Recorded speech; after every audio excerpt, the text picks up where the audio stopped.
You're watching World News Australia here on SBS. Now, for the first of tonight's in-depth reports, Janice, we return to the thorny subject of immigration. We do indeed. Thanks, Ricardo. A Sri Lankan refugee who in 2009 became the face of a 6-month standoff with Indonesian authorities has arrived in Australia. Nimal has moved to the Victorian town of Mildura as part of Australia's resettlement program.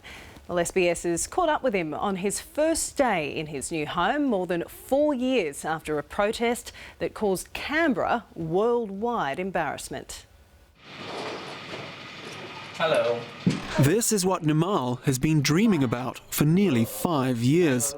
Finally settling safely on Australian soil.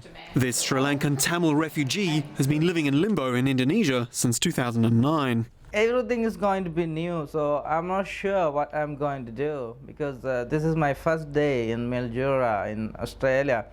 Nimal is living proof of one of the most extraordinary events in Australia's turbulent history with asylum seekers.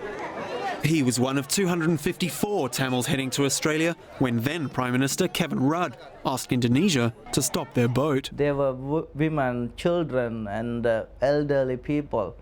So all of us having a very difficult life. Escorted back to Merak and West Java, they refused to disembark. Please, Galvas, please, come on, see us.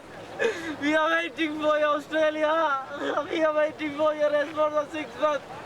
Is this your response? For over 6 months, they refused to leave the port, demanding Australia take them in. Some escaped, one person died, and Nimal was their spokesman. The time we arrived in Indonesia, people have waited about 9 years or 10 years or 5 years for their resettlement. When the standoff ended, the group was sent to Indonesia's Tanjung Pinang detention centre. 7 months later, they were granted refugee status by the United Nations. But it would be years before Australia let 70 of them in. So finally, Australian government has given us a chance to live with freedom in this country because I came, the first day I feel people are very happy, they're free here. Nimal has a commerce degree, but is also considering retraining as a social worker. His first priority, finding a job. Gary Cox, World News Australia.